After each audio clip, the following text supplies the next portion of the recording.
So I've been wanting to make this video for a while, and today I want to talk about something that has taken me years to understand, um, and that is that of the scapegoat role. And if you've never heard of that term before, the scapegoat is often the person in the family system who unconsciously carries the blame, the shame, and the dysfunction, the unresolved pain and trauma of that nobody else wants to look at.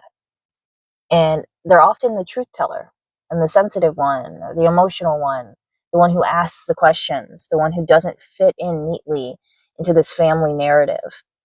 Um, because because of that, they often become the person that everyone projects onto. I know that because I lived it. And for most of my life, I believe that there was something fundamentally wrong with me.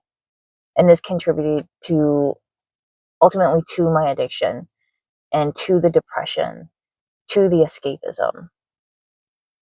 And I believe that I was the problem, that I was broken. I believed that there was something wrong with me.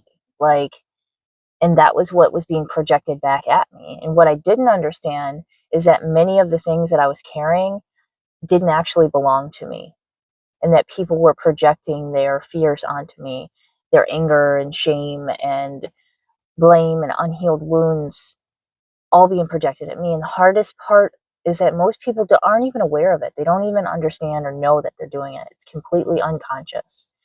It's generational. And it's often been happening for so long that nobody questions it anymore. When you're raised inside of that environment, something else happens. You begin to normalize it. You don't just experience scapegoating inside the family, you begin to experience it outside of the family. You begin unconsciously accepting it everywhere because it's normalized. So you attract friendships that mirror it, relationships that mirror it, work environments, because what is familiar feels normal. And you attract that. It's comfortable because it's normal. It's not really comfortable, but it feels comfortable, and we'll rarely question it.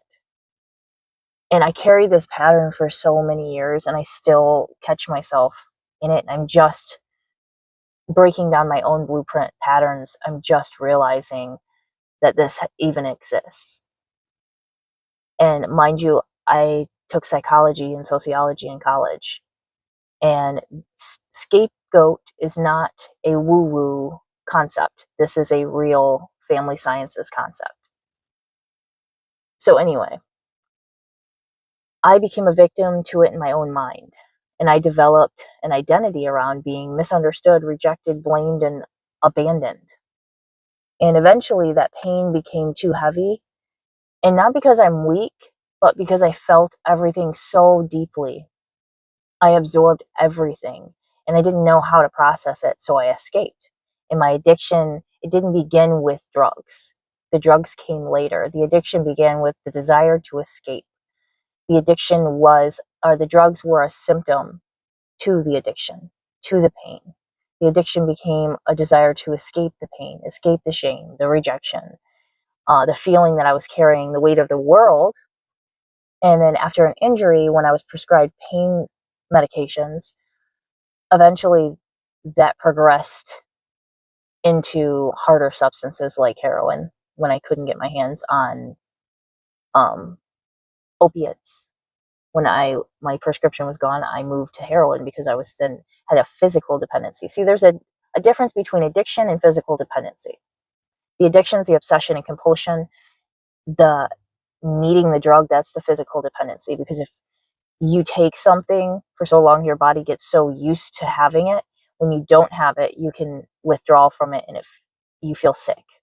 So that's where heroin addicts call that dope sickness, or you literally get sick. It feels like the flu. So I digress. So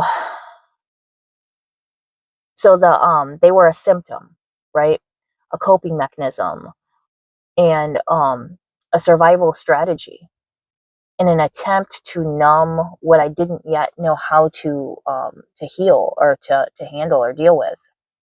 And while I can acknowledge the role that being a scapegoat played in my story, I also have to acknowledge something else, because healing began when I stopped making everyone else responsible for my own pain. Healing began when I stopped asking, why did this happen to me? And I started asking, what do I need to learn from this? Because the truth is that the scapegoat often becomes the cycle breaker, because that's exactly what I am. I'm a cycle breaker.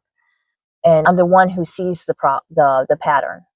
I'm the one who questions the pattern and heals the pattern. So it's not because I was chosen to suffer, but it's because the pattern breaker is willing to become conscious. Most people aren't willing to do the work it takes to become conscious enough to see the patterns, because it takes a lot of work. It takes a lot of self-reflection. Every single emotion that arises, every single interaction I have with another human being, I look at that. Like, what's in there for me? Because anytime I have an emotional reaction to somebody, it's always about me.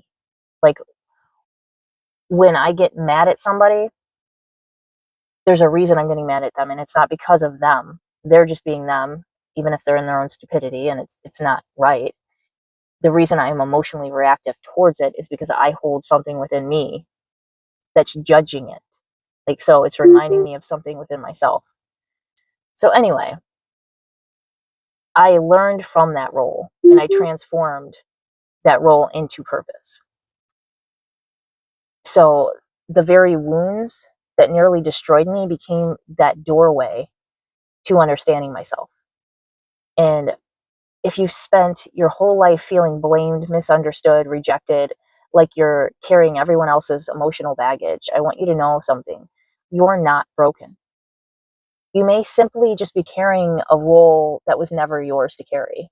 And the moment you put down all of that is the moment your healing can begin.